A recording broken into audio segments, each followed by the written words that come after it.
For example হুজুর একটা দাওয়াত করেছেন, মনে করেন হুজুর বলে দিয়েছে বাবা আমি যাব তোমাদের জলসায়, নজরানা বলো 22,000 টাকা। কত? ফর এক্সাম্পল আমি উদাহরণ দিচ্ছি। আপনি কোন দায়িত্বে আছেন এখানে? কমিটির সদস্য। আপনারা মিলে হুজুর নামার পরে 1000 কোটি টাকা নিয়ে হুজুরের কাছে গেছেন, যে বললেন হুজুর আপনার ওয়াজ না বিরাট ভালো হয়েছে, 30, 35, 40 বছরের ভিতরে হুজুর এইরকম মন মাতানো ওয়াজ, এইরকম হেদায়েতমূলক নসিহত কেউ করতে পারেনি হুজুর।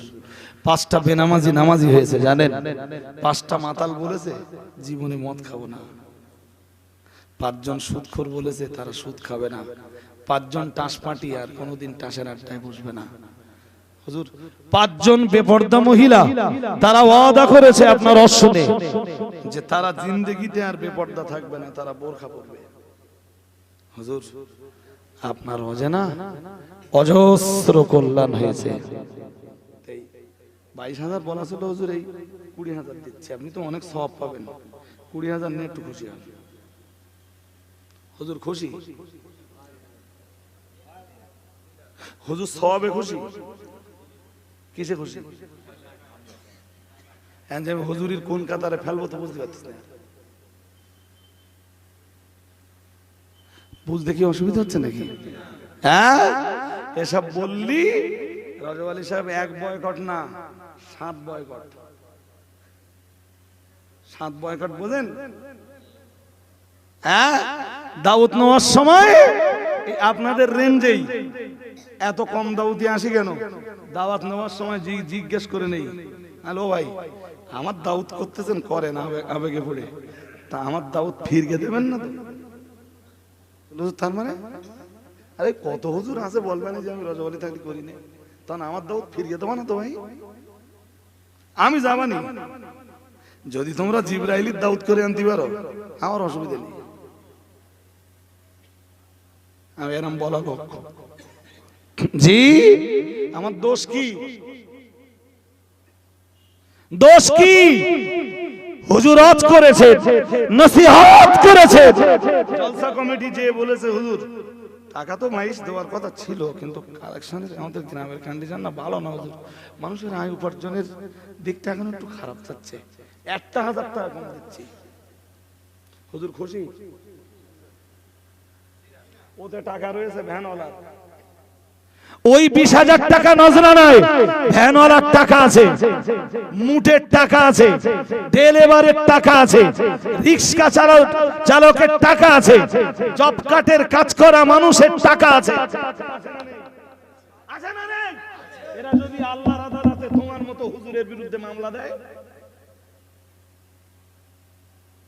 হুজুর মানে আল্লাহ তোমরা না?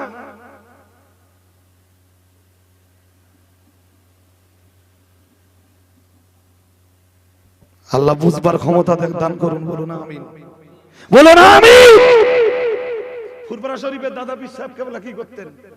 নজরানা দিলে হাসি মনে নিতেন, হাসতে হাসতে নিতেন, বাবা এটা নজরানা আমার আলহামদুলিল্লাহ। বসিরহাট পীর সাহেব কেবলা লিখেছেন ওয়াজ নসিহতের বিনিময়ে জনগণ যে নজরানা হুজুরদের দেয় এটা উত্তম পর্যায়ের হালাল। আর একটু মন খুলে বলুন, আবার যেদিন ফুরফুরা পীর সাহেব কেবলাকে নজরানা না দিতেন, মোটেই নজরানা দেয়, দাদা হুজুরের সাগরেদরা বুঝতে পেরেছেন, সাগরেদরা এসে জিজ্ঞেস করছেন হুজুর হুজুর একটা কথা বলবো হুজুর, ওরা নজরানা দেছে বাবা, ওরা যে আজকে আমাকে নজরানা দেবে না, এটা পৃথিবী সৃষ্টির 50,000 বছর আগে ফুরফুরার আবু বকরের তকদিরের লেখা ছিল। আরেকটু মন খুলে বলুন, এখন আমি ওদের কাছে নজরানা চেয়ে আল্লাহর লেখা তকদিরের বিরুদ্ধে ঝগড়া করতে পারবো না। সুবহানাল্লাহ পড়তেছেন না তো? দিন বদল গিয়া ভাই, দিন। শুধু মুসল্লির কথা বলে কি করব, হাজির কথা বলে কি করব, রোজাদারের কথা বলে কি করব, নামাজির কথা বলে কি করব, যদি আলেমের কথা বলি কন্ডিশন তো তাই। দরগাপুরি সাহেব ওয়াজ করতে গেছেন ট্রেনে করে, তখন উনি সদ্য সদ্য স্কুল চাকরি ছেড়ে দিয়েছেন। দরগাপুরী সাহেবের জীবনী ইতিহাসে লেখা আছে যে তখনকার পিরিয়ডে চাকরি করে ঘি ভাত জুটতো, ঘি ভাত। আর সেই জমানায় ঘি ভাত মানে বিরাট ব্যাপার। ডাল ভাতের কথা লেখেননি, ঘি ভাত। জি, চাকরি ছেড়ে দিলেন দাদা পীর সাহেব কেবলার রিকোয়েস্টে। এই আপনাদের ডায়মন্ড এলাকার কোথাতে কোন একটা গ্রামের নাম ইতিহাসের পাতায় পড়েছি, মনে নেই। ডায়মন্ড এলাকার কোন এক জলসায় ফুরফুরা শরীফের দাদা হুজুর কেবলা বললেন, মানে বজলুর রহমান দরগাপুরি, ওনার বাড়ি ওপার বাংলায়। জি, তো উনি এপারে হজ করতে এসেছেন। উনি তো দরগাপুরি সাহেবও বহুত বড় আলেম। দাদা পীর কেবলা উঠবেন আর দরগাপুরি সাহেব নামবেন, এরম একটা কন্ডিশনে দরগাপুরি সাহেব যেই হাত লম্বা করে দিয়েছেন ফুরফুরা শরীফের পীর সাহেব হুজুরের দিকে, দাদা পীর কেবলা হাতটা ধরে বললেন, বজলুর রহমান দরগাপুরি, আল্লাহ তোমার এই কোরআন হাদিসের বহুত বড় আলেম বানিয়েছেন। বাবা বাবা তুমি চাকরি করছো, ঠিক কথাটা এরকম, বাবা তুমি চাকরি করছো, বাবা ভেবে দেখো চাকরিটা ছেড়ে দিয়ে পুরোপুরি দিনের খেদমতে আত্মনিয়োগ করা যায় কিনা। সুবহানাল্লাহ। কিছুদিন পরে বসিরহাট পীর সাহেব কেবলার সঙ্গে ওনার একটা জলসা পড়েছে, আর উনি দাদা হুজুর কেবলা আর বসিরহাট পীর সাহেব কেবলাকে এই দুইজনের ব্যাপারে খুব ভালো জানতেন। জি, বসিরহাট পীর সাহেব কেবলা একই কথা বললেন, সালাম কালাম করে বললেন, তুমি এত বড় আলেম, তুমি চাকরি করছো বাবা। আল্লাহু আকবার। দরগাপুর বসিরহাট পীর সাহেব কেবলা যখন বললেন, আগের একটা দাগ তো ছিল, দাদা পীর সাহেব কেবলা বলেছেন একটা অন্তরে একটা ধাক্কা লেগে আছে না। বসিরহাট হুজুর কেবলা যেদিন আবার ফের দ্বিতীয় ধাক্কাটা দিলেন, ওই ধাক্কায় পরের দিন স্কুলে যে হেডমাস্টারের কাছে রেজাইন লেটার দিলেন। উনি তখন বসিরহাট পুরো নাগরপুর হাই স্কুলের মাস্টার, ইংরেজিতে বিরাট দক্ষ ছিলেন উনি। ইংরেজিতে রেজাইন লেটারটা তো নিজের হাতে ইংরেজিতে লিখলেন, রেজাইন দিয়ে চলে এলেন, সোজা ফুরফুরা শরীফে চলে গেলেন। যে বললেন, হুজুর আপনি না বলেছিলেন আমাকে চাকরি ছেড়ে দিতে, হুজুর আপনার কথাতে আমি চাকরি ছেড়ে দিয়েছি।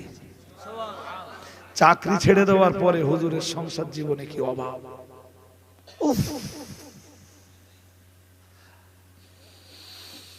কোন একটা জায়গায় দাওয়াতে যাবেন, তা বাড়িতে তো কিচ্ছু নেই, রান্না বান্না, তার উপরে হুজুর দাওয়াতে যাবেন তো টাকা নেই। তো একজনের কাছ থেকে কটা টাকা নিয়েছেন, নিয়ে স্টেশনে এসে টিকিট কেটেছেন। শুধু টিকিটটা হয়েছে, তারা যে স্টেশনে যে নামতে বলেছে ওই স্টেশনে যে হুজুর নামবেন আর কোন ট্রেনে হুজুর যাবেন ওরা জানে, সে ট্রেন কটায় পৌঁছবে ওরা জানে, অনেক দূর সে। জি, ফিরে আসবার টিকিট কাটার মতো পয়সা আর হুজুরের কাছে না। হুজুর যে ওয়াজ নসিহত করেছে, আখেরি দোয়া মোনাজাত করেছেন, মানুষকে বায়াত করিয়েছেন, তা সে জলসা কমিটি হুজুরের কিছু দেয়নি।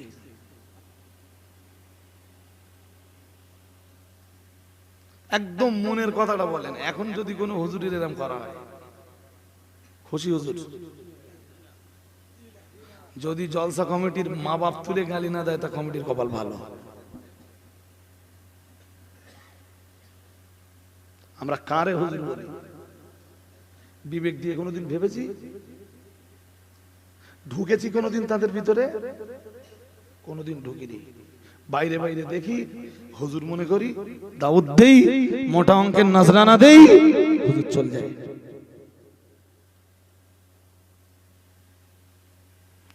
দরগাপুরি সাহেব গেলেন, ওয়াজ করলেন, সারা রাত কাটালেন, ফজরের নামাজ পড়লেন, সকালে এক মুঠো পান্তা খেলেন, পান্তা খেয়ে বেরিয়েছেন, হুজুরকে পয়সাও দিলে না, পয়সার কথা কেউ বললেও না।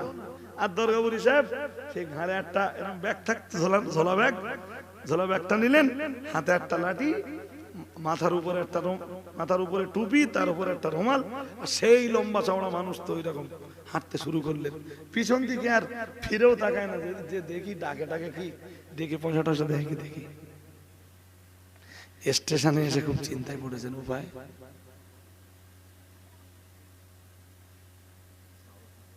যাব কি করে। বসিরহাট রাস্তাটা কম না। ওনার লাইফ হিস্ট্রি পড়ে বলছি।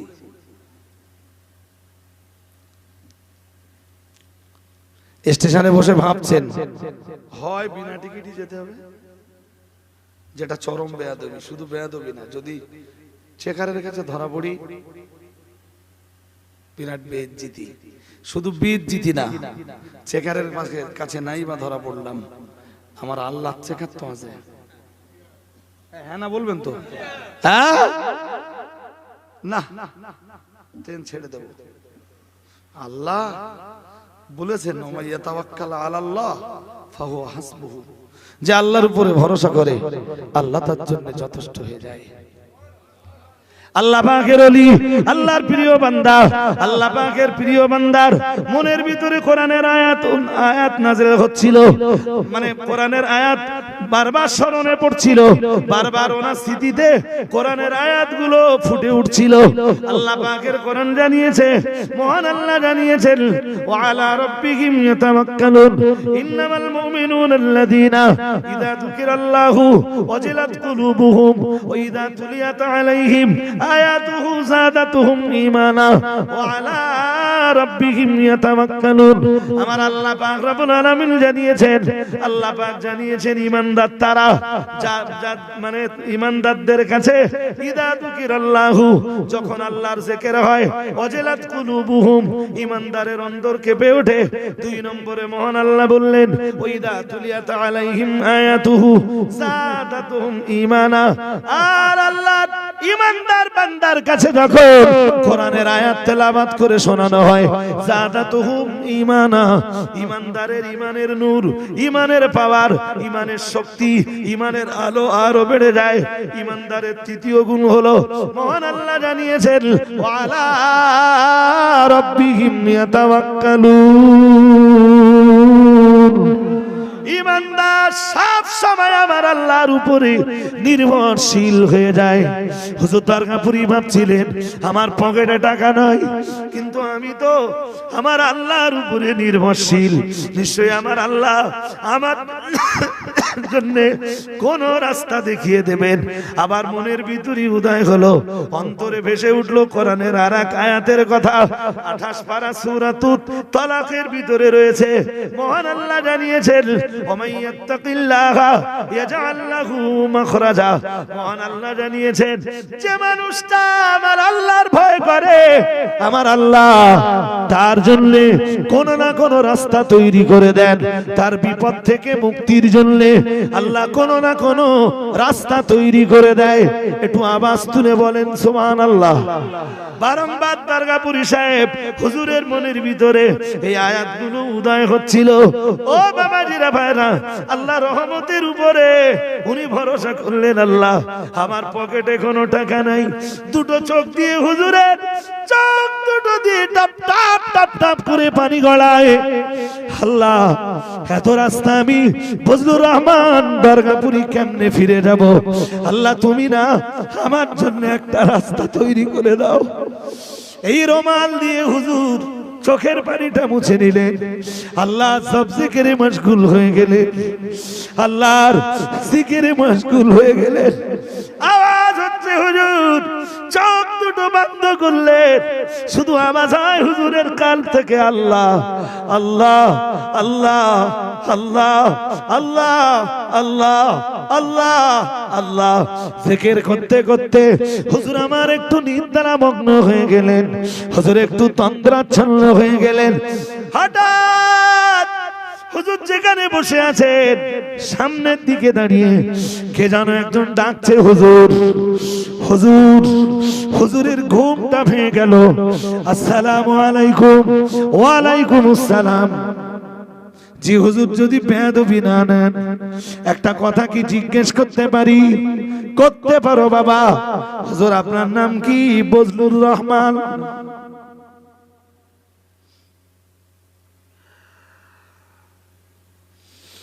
বললেন লোকে বলে।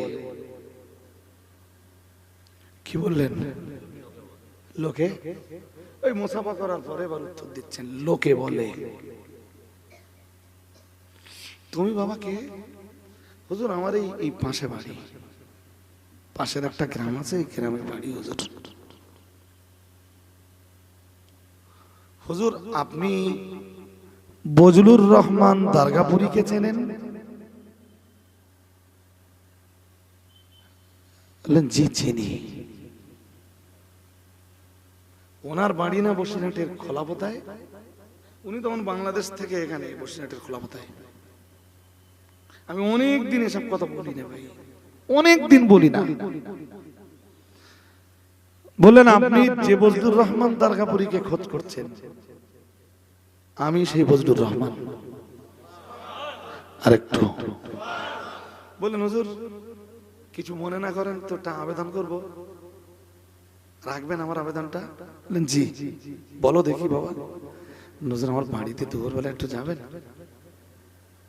সুবহানাল্লাহ বলছেন না কেন? আরো আওয়াজ দিয়ে বলেন সুবহানাল্লাহ, নারে তাকবীর। হুজুর আমার বাড়িতে যাবেন? তাহলে কেন না বাবা চলো। দরগাপুরি সাহেব বেরিয়েছে, চলো দুজন। হুজুর দুপুরে দুটো মেহমান নামাজি। যেতে যেতে যেতে যেতে দুজনের তো অনেক কথা। বলেন হুজুর আমার অনেক দিনের ইচ্ছা, আমি দরগাপুরি সাহেবের কাছে বায়াত হব। আপনাকে চিন্তাম না আমি, তবে আপনার চেহারার আকৃতিটা শুনেছি যে আপনি অনেক লম্বা ছিলেন, তাই না? স্টেশনে কাউকে তুলতে এসেছিলাম, তো আপনাকে দেখে সন্দেহ হলো যিনি বজলুর রহমান দরগাপুরি না তো? শুনেছি আপনার হাতে লাঠি থাকে, আপনি খুব লম্বা মানুষ, কাঁধে একটা ঝোলা ব্যাগ থাকে, তাই জিজ্ঞেস করলাম। তো হুজুর আমার না অনেক দিনের ইচ্ছা আপনার হাতে একটু বায়াত হব, চলুন আমার বাড়িতে। বাড়িতে গেল, বেচারা জাল ফেললো, মাছ ধরলো, হুজুরের মেহমান নামাজির ব্যবস্থাপনা করলো। জোহরের নামাজ হয়ে গেল, খানা পিনা হয়ে গেল। খানা পিনার পরে লোকটা বলছে হুজুর আমি বাড়ি শুদ্ধ, আমার বাড়ির মেয়েরাও আপনার কাছে বায়াত হবে। হুজুর আমিও আপনার কাছে বায়াত হব, বাড়ির ছেলেরাও বায়াত হবে, মেয়েরা পর্দার ভিতরে থাকবে। হুজুর আমরা বাইরে আপনার কাছে থাকবো, সবাইকে একটু বায়াত করিয়ে দেবে। আল্লাহর প্রিয় বান্দা বজলুর রহমান দারগাপুরী রহমাতুল্লাহ আলাইহি খানা পিনার পরে ওদের বাড়ির সবাইকে বায়াত করিয়ে দিলেন। হুজুর এবারে বললেন বাবা আমার জন্য দোয়া করো। আমি তোমার জন্য দোয়া করি বেটা, আমি আমার এবার রওনাঙ্গির সময় হাত থাকলে চলবে না বেটা, এবার আমার বসিরহাটে রওনা দেওয়ার সময়। ও মুসলমান বাবাজিরা, ছেলেটা বলছে হুজুর একটুখানি দাঁড়ান, আমার অনেক দিনের ইচ্ছা ছিল আপনাকে কিছু নজরানা দেব। হুজুর বায়াত হয়ে আপনাকে কিছু নজরানা দেব হুজুর। নজরানার টাকাটা তিল তিল করে অনেক কষ্ট করে গুছিয়ে রেখেছি হুজুর, নজরানার টাকাটা নিয়ে আসবার একটু সময় দেন। হুজুর আমার দাঁড়িয়ে গেলেন, ছেলেটা ঘরের ভিতরে চলে গেল, নিজের বিবিকে বলল বিবি তোমার কাছে 100 টাকা তিল তিল করে আমি গুছিয়ে রেখেছিলাম। সেই জমানায় 100 টাকা মানে অনেক টাকা, 10,000 টাকার চাইতে বেশি বলতে পারেন। তদানীন্তন সময়ে 100 টাকা মানে লাখ টাকা। হুজুরের জন্য ছেলেটা এতটা টাকা গুছিয়ে রেখেছে। ছেলেটার বিবি বলছে জি আমি মাত্র 10টা টাকা খরচ করে ফেলেছি, বাকি 90 টাকা আমার কাছে আছে। হুজুরকে আজকে 90 টাকা দিয়ে বিদায় দেন, পরে আমরা বসিরহাটের দারগাপুরে যে বাকি 10 টাকা নজরানা হুজুরকে বুঝে দেব। ও ভাইরা আমার মনে রাখুন, আল্লাহ পাকের প্রিয় বান্দা বজলুর রহমান দারগাপুরীকে ছেলেটা 90 টাকা হাতে যখন তুলে দিচ্ছিলেন, হুজুর নিয়েছিল আপনার কাছে বায়াত হয়ে 100 টাকা নজরানা দেব। হুজুর পারিনি, 10টা টাকা আমরা খরচ করে ফেলেছি। হুজুর এই 90টা টাকা রেখে দেন। দারগাপুরী সাহেবের চোখ দুটো দিয়ে টপ টপ করে পানি পড়ছে। আমার আল্লাহ জানিয়েছেন ওমাই ইয়াতাওয়াক্কাল আলাল্লাহ ফাহুয়া হাসবুহু, যে মানুষটা আমার আল্লাহর উপরে ভরসা করে আমার আল্লাহ তাআলা আল্লাহ পাক ওই মানুষটির জন্য যথেষ্ট হয়ে যায়। বাবা এত টাকা নজরানা তোমার দিতে হবে না বাবা, বসিরহাটে ফিরে যাবার জন্য এত টাকা নজরানা লাগবে না বাবা। জানো কেন বাবা, কেন? আমি যে স্টেশনে বসেছিলাম তুমি কি জানো? জি না হুজুর, জানি না বাবা। গত রাত্রে যে গ্রামে গিয়েছিলাম হুজুর রহমান দরগাপুরি হুজুর ওই পর্যন্ত বলে থেমে গেলেন, আর বলতে চান না হুজুর। তারপরে কি হলো বাবা? যে গ্রামে দামাতে গিয়েছিলাম হুজুর আবার থেমে গেলেন। না বাবা, শুনতে হবে না। জি না হুজুর, একটু বলুন না বাবা। যে গ্রামে দামাতে গিয়েছিলাম এই পর্যন্ত বলে আমার আল্লাহর বড় ভয় হয়, আমি আর বলতে পারবো না তোমায়। হুজুরের চোখ দুটো দিয়ে টপ টপ করে পানি গড়িয়ে পড়ছে বাবা।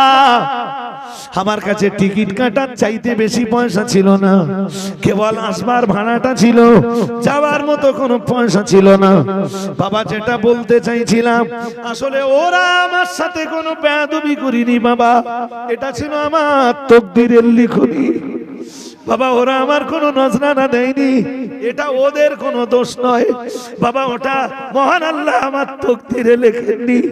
সকালবেলা আমি স্টেশনে এসে কেমনে বসিরহাট পর্যন্ত যাব শুধু ভাবছিলাম, আমার আল্লাহর উপরে ভরসা করছিলাম।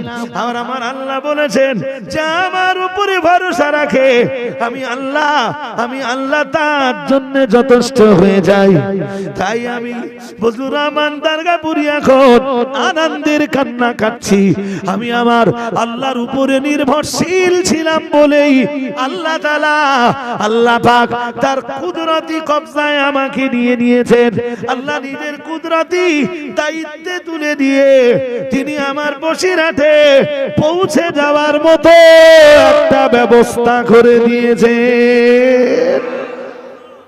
আর একটু মন খুলে বলুন, আরো আওয়াজ দিয়ে বলেন, দিন বদল গিয়া ভাই, দিন। হ্যাঁ, বলেছি না যে এসব কথা বললে আমি এক বয়কট না 7 বয়কট। অনেকদিন ছেড়েও দিয়েছি সব কথা বলা, বিশ্বাস করুন ছেড়ে দিয়েছি, বলি না কোনো মজলিসে। আমার 10 বছর আগের বক্তব্যের রেকর্ড গুলো খুলে দেখেন, ইউটিউব যেগুলো ধারণ করে রেখেছে, তুঙ্গে বক্তৃতা করেছি। জি, একবার বলেছিলাম আজকের মজলিসের শুরুতে, আমার কথা মনে নেই, বলেছিলাম দাদা পীর কেবলার এই মজলিস কায়েম করার উদ্দেশ্য ছিল এক, এখন হয়ে গেছে, মনে আছে? বলেছিলাম এখন পরিণত হয়েছে দিস ইজ বিজনেস প্ল্যাটফর্ম।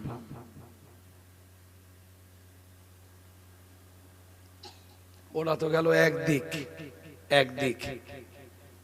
আপনাদের মনে রয়েছে মুহাম্মদুর রাসূলুল্লাহ সাল্লাল্লাহু আলাইহি ওয়াসাল্লাম নবী আমার জানিয়ে দিয়েছেন, ইদা সাররাতকা হাসানাতুকা, নেকির কাজে যদি তোমার আনন্দ হয়, ওয়াসাআতকা সাইয়াতুকা, এতক্ষণ তো নেকির কাজের অনেক দৃষ্টান্ত দিলাম, ও বাবাজিরা ভাইরা চলেন এবার গুনার কাজের দৃষ্টান্ত দেই।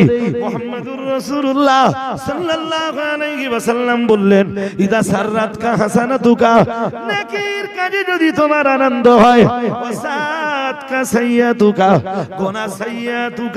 গুনার কাজে যদি তোমার কষ্ট হয়, আমি মুহাম্মদুর রাসূলুল্লাহ সাল্লাল্লাহু আলাইহি ওয়াসাল্লাম বলছি, ফাআনতা মুমিনুন, তবেই তুমি ঈমানদার। আর একটু মন খুলে বলুন, নেকির কাজে আনন্দ আর গুনার কাজে, বলতে হবে কথা বলতে হবে। গুনার কাজে যারা টাস খেলে ওদের দুঃখ হয়, আইনাল ঈমান, টাস খেললে দুঃখ হয়, দুঃখ হলে 20 বছর খেলতো, হ্যাঁ না বলেন? মদ খেলে আনন্দ হয় না দুঃখ হয়? নবী কি বললেন? নেকির কাজে বলতে হবে আপনাদের বলতে হবে আনন্দ, আর গুনার কাজে উম্মতের কি হচ্ছে? ঈমান কোথায়? ছেলে বেঁধে 2 লাখ টাকা দাবি করেছে, মেয়ের বাড়িতে টাকা এসে গেছে, বাপ গুনতেছে টাকা, আনন্দ না দুঃখ? হওয়া দরকার ছিল কি? হচ্ছে কি? ঈমান কোথায়? আমি নেই বলিনি একবারও, আমি একবারও বলিনি নেই।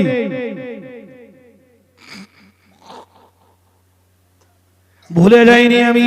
দেখতে দেখতে বা সময়ে কখন যে অতিবাহিত হয়ে গেল না বুঝতে পারলাম আমি কিছু, না বুঝতে পারলেন আপনারা কিছু।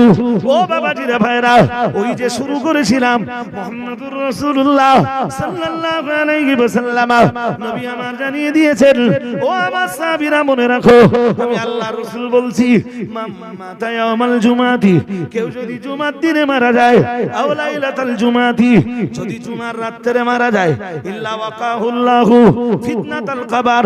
আসলে মুহাম্মদুর রাসূলুল্লাহ সাল্লাল্লাহু আলাইহি ওয়াসাল্লামের জবানি মোবারকের হাদিসের ভিতরে কোনো গলতি নেই, নবীর হাদিসের ভিতরে কোনো বিচ্যুতি নেই, রাসূলের হাদিসের ভিতরে কোনো ত্রুটি নেই। বারহাক বিশ্ব নবীর হাদিস সত্য সত্য সত্য।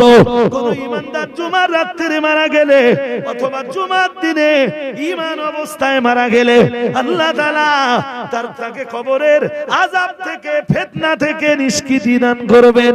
হাদিস আপন জায়গায় 100 এর চাইতে বেশি সত্য। 110, 120, 130, 140, 50 যাই বলেন, ও ভাইরা আমার, রাসূলের হাদিস তার চেয়ে বেশি সত্য। কিন্তু রাসূলের হাদিস বুঝতে আমাদের কোথাও না কোথাও ত্রুটি হচ্ছিল। আমি সেই ত্রুটিটাই তো ধরে দিতে যে এই 1.5 ঘন্টা সময় ধরে শুধু এক হাদিসের বাস্তবতা বোঝাতে হজ করেছি। চলুন আমি গোড়ার কথায় ফিরে যাব। কোথায় যেন বলছিলাম, আল্লাহ পাক রব্বুল আলামিন জানিয়েছেন কোরআনুল কারীমের 8 পারা সূরা আরাফের 26 নম্বর আয়াত। আপনারা আমার হজ ভুলে যেতে পারেন, আমি ভুলে যাইনি। মহান আল্লাহ জানিয়েছেন, ইয়া বানি আদমা, হে আদমের সন্তানরা। মনে আছে? জোর করে বলেন, মনে আছে? আপনারা ভুলে গেছেন, আমি ভুলে যাইনি। আদম সন্তানরা যেন বলল, হে রব্বুল আলামিন, বুঝতে পেরেছি আজ আপনি আমাদেরকে কিছু বার্তা দিবেন, কিছু বিধিবিধান দেবেন। আল্লাহ পাক রব্বুল আলামিন বললেন, হে আদমের সন্তানরা শোনো, তবে আমি আল্লাহ পাক রব্বুল আলামিন বলছি, আমি আল্লাহ পাক রব্বুল আলামিন বলছি। আল্লাহ পাক বললেন, কদ আনজালনা আলাইকুম লিবাসান লিবাসাই ইউয়ারি সাওআতিকুম। আল্লাহ পাক রব্বুল আলামিন বললেন, শোনো, খুব মন দিয়ে শুনতে হবে। মহান আল্লাহ বললেন, আমি আল্লাহ পাক রব্বুল আলামিন আকাশ থেকে তোমাদের জন্য পোশাক নাযিল করেছি। কোথা থেকে নাযিল করেছি? কোথা থেকে বলুন? কি নাযিল করেছেন? কে নাযিল করেছেন? হুজুর কটা আসবে? এই যে হুজুর কটা আসবে? আমাকে বলে যেতে হবে টিনিট কটা আসবে। এখন কত হয়েছে? 3টে? দেখেন 4:10 একদম নিট টাইম। ততক্ষণে আমি আমার রস গুটিয়ে দিচ্ছি। দেখেন কি বললেন আল্লাহ? বললেন, হে আদম সন্তানরা, আনজালনা আলাইকুম লিবাসান, আমি তোমাদের জন্য পোশাক নাযিল করেছি। এই কথা মন দিয়ে শুনতে হবে। হে মনে আছে কি বলছিলাম বলেন দিন? ছেঁড়া প্যান্ট পরে, তো সেইটা তো আয়াত দিয়ে বোঝাবো এবার। জি, আল্লাহ বললেন তোমাদের উপরে কি নাযিল করেছি? পোশাক। কিসের পোশাক? লিবাসাই ইউয়ারি, এমন পোশাক যা দিয়ে তোমরা লজ্জাস্থান ঢাকতে পারো। সুবহানাল্লাহ। পুরুষের লজ্জাস্থান কোথা থেকে কতদূর বলেন দিন, শুন দেখি আপনাদের কাছে। নারীর লজ্জাস্থান গোটা দেহ, আর পুরুষের লজ্জাঙ্গ নাভি থেকে হাঁটু, নাভি থেকে এক্সিলেন্ট। বুঝে গেছে? তাহলে এই নাভির উপরে ঢেকে রাখা ফরজ। আচ্ছা, এই যেসব কোম্পানিরা ছেঁড়া প্যান্ট বার করেছে, ছেঁড়া হেঁটুর নিচের দিকে বেশি না উপরের দিকে বেশি? তাহলে বুঝতে হবে ওরা একটা চক্রান্ত, ইসলামের এগেনস্টে একটা চক্রান্ত করে তারপর ছেঁড়া প্যান্ট বার করেছে। হ্যাঁ না বলে না? আরে বাবা, অন্য ধর্মে এরকম পর্দা মানে ঢেকে রাখা ফরজ, এরকম কোন বিষয় আছে? সব খুলে গেল, অসুবিধা নেই অন্য ধর্মে। যে ইসলামে অসুবিধা আছে? ছেঁড়া প্যান্ট অন্য ধর্মের ক্ষতি না করলেও ইসলামের করেছে তো। এবার বলেন, আমার দাউদ করতে এসে ছেঁড়া প্যান্ট পরে ইসলামের কিছু আছে ওর গা? তাহলে ভাই কিসের জলসা আপনাদের? তাহলে হুজুর আমাদের জলসা নবী দিবসের। তাহলে এবছর দাউদ করবেন না হুজুর? এবছর না, এবছর আগে বক্তা হয়ে গেছে, সামনের বছর। তাহলে এবার কারা কারা আছে এইসব দেখলুম। একদম পশ্চিমবঙ্গের সবচেয়ে বেশি টাকা যাদের, ঠিক দেখে দেখে তার দাউদ করেছে। তাই বললাম ভাই সামনের বছর দাউদ করবেন যখন আমার খালি আছে, তা আমি আপনাদের দাউদ নেব না। তার কেন হুজুর? ভাই কিছু যদি মনে না করো তাহলে এবার বলি, তোমরা যে একটা হুজুর দাউদ করতে এসো, তোমরা ছেঁড়া প্যান কেন? এসব মানসি পড়ে, এ মানসির পোশাকে কিচ্ছু বলে না, একদম বোকা। এমনিতে এসে ভয় ভয় করতে হলো। আসলে যারা দূর থেকে আমার রস শুনবে না, শুধু আমার ভয় পাবে নাম শুনলে, তারা আমার সঙ্গে যখন মিশবে আমার ভয় পাবে না। আমি খুব সরল প্রকৃতির মানুষ, অজ করি ডেটে তো কি আছে, মানুষের সাথে মিশি ওই রকম মন দিয়ে। জি একদম শেষ লগ্নে, শেষ লগ্নে বললো হুজুর আপনি দাউদটা নেন, আপনার সাথে কথা দিচ্ছি জিন্দেগিতে ছেঁড়া প্যান্ট পরবো না। দাউদ নিলাম, দাউদ টাউদ করে বলছে হুজুর কত দিতে হবে আপনার? এটা সব কমিটি জিজ্ঞেস করে, এখন সব কমিটি, কাউকে কিচ্ছু বলিনি, শুধু এতটুকু বলি মাঝে মাঝে তো লজেস দিলে সবাই একটা করে লজেস দিও। যদি মনে করো না ক্যাডবেরি দেবো, সবাই একটা করে ক্যাডবেরি দিও। যদি মনে করো না একটা করে বিস্কুট দেবো, তা সবাই একটা করে বিস্কুটই দিও। বুঝেননি কথা? বুঝতেছেন? যদি বুদ্ধি জ্ঞান থাকে তো এমনি বুঝে যাবেন। জি এখন আমি বললাম এবার কারা কারা আছে তো বললে কত কত কত কত কত টাকা নেবে?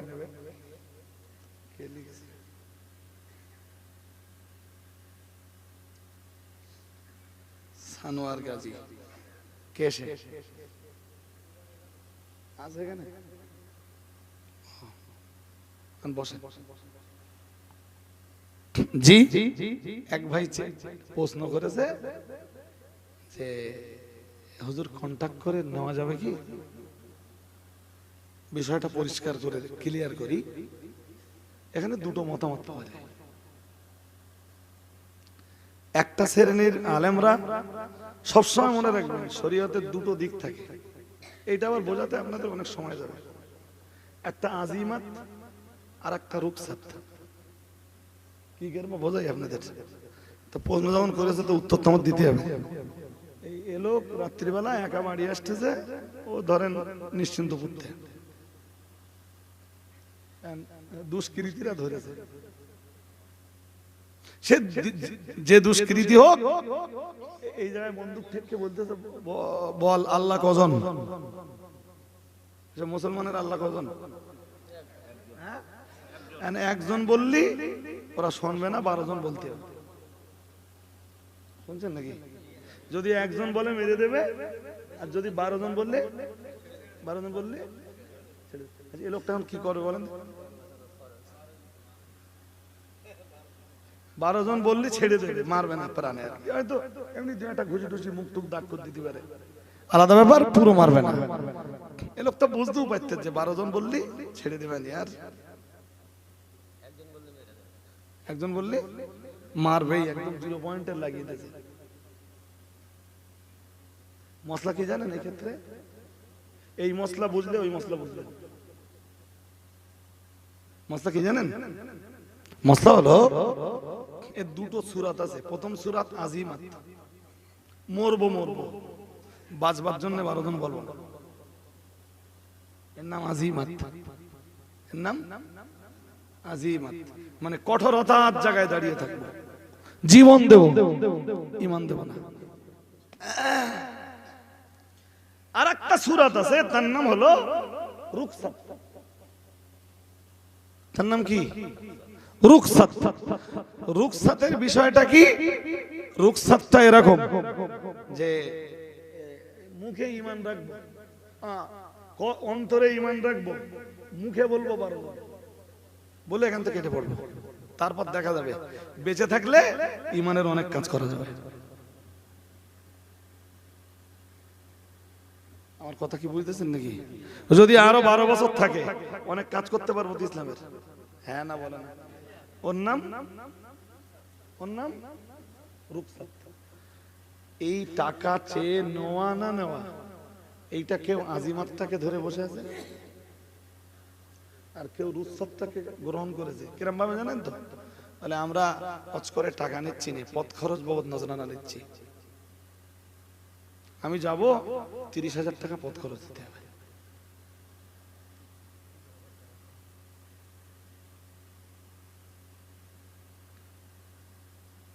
কেউ যদি এরকম এক চোখ দিয়ে দেখে অনেক কিছু হয়ে যাবে, আর যদি 2 চোখ খোলা রেখে দেখে তখন সে কোনো একটা প্রবলেম দেখবে না। তবে কেউ যদি বলে যে আমি পূর্ববর্তী সালফে সালেহীনের দলে যাব, সালফে সালেহীনের দলে যাব, তো তাকে অবশ্যই সালফে সালেহীনদের চিন্তা ভাবনা যেটা ছিল ওই চিন্তাকে অনুসরণ করতে হবে। যে চিন্তার অনুসারী ছিলেন ফুরফুরা শরীফের পীর সাহেব কেবলা, যে চিন্তার অনুসারী ছিলেন 5 হুজুর কেবলাগণ, যে চিন্তার অনুসারী ছিলেন বসিরহাটের বড় মাওলানা সাহেব, যে চিন্তার অনুসারী ছিলেন হুজুর দারগাপুরি রহমাতুল্লাহ আলাইহি। সুবহানাল্লাহ। এ ব্যাপারে তারা সবাই আজিমাতটাকে গ্রহণ করেছে। এবার আপনার ব্যাপার। আমার কথা কি বুঝতে অসুবিধা হচ্ছে? হ্যাঁ, মোটামুটি বুঝে গেছেন, যদিও ও প্রশ্নটা একেবারে সরল করিনি। জি, যথেষ্ট বর্তমান সময়ে দাঁড়িয়ে এই প্রশ্নের অ্যানসার করা যথেষ্ট কঠিন, যথেষ্ট কঠিন। জি, বাকি আল্লাহর রহমত 4টে 1 হুজুর কেবলা এসেছেন। আমার ওয়াজ করা না মানায় জি, তো আমি মাইক ছাড়বো। মাইক ছাড়ার আগে দুটো কথা আপনাদেরকে বলবো। প্রথম একটা কথা, একটু আওয়াজ দেন। নারে তাকবীর, নারে তাকবীর। সিলসিলায়ে মুজাদ্দিদুজ জামান, সিলসিলায়ে মুজাদ্দিদুজ জামান, নারে তাকবীর, নারে তাকবীর। হুজুর কেবলা বলুন জিন্দাবাদ, পীরজাদা হুজুর কেবলা বলুন জিন্দাবাদ, নারে তাকবীর। ভাই, হুজুর কেবলা এসেছেন, আমি বক্তব্যের প্রাসঙ্গিকতা মারছি না, শুধু দাঁড়িয়ে একটা কথা বলবো। একটু ততক্ষণে একবার দরুদ শরীফ পড়ে নেন। আল্লাহ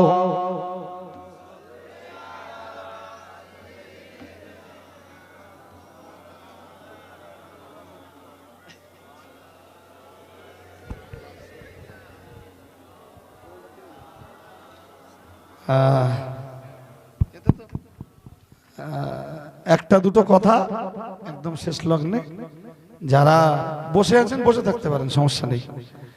জি, একটা দুটো কথা, একটা কথা বলতে, গতবার হয়তো বলেছিলাম যে বসিরহাটের শাকচুড়া বাজারে খাদিজা মাদ্রাসা, যেটা আপনারা ব্যানারে লিখেছেন, খাদিজা মাদ্রাসা এবং ফাতেমা মাদ্রাসা দুটোই আমার দায়িত্বে চলে, একে অন্যের পরিপূরক, একটা অন্যটার শাখা। এই দুটো প্রতিষ্ঠান মিলে এক্ষুনি 1350 ছাত্রী আমার। তাদের খাওয়া, তাদের একরকম সব রকম পরিষেবা আমাকেই দিতে হয়। আর টোটাল পার ইয়ার 2 কোটি টাকার বেশি খরচ। এই টোটাল খরচ সব জনগণের পকেটের টাকা। জি, তো আমি দুবার আপনাদের কাছে আসছি। যদি কখনো মনে হয় যে আমার মাদ্রাসাতে কিছু পয়সা দিতে পারবেন, তো এখানে যারা যেসব ভাইরা আমাদের হাসিবুর ভাই রয়েছেন, কি পয়সা দিলে পৌঁছে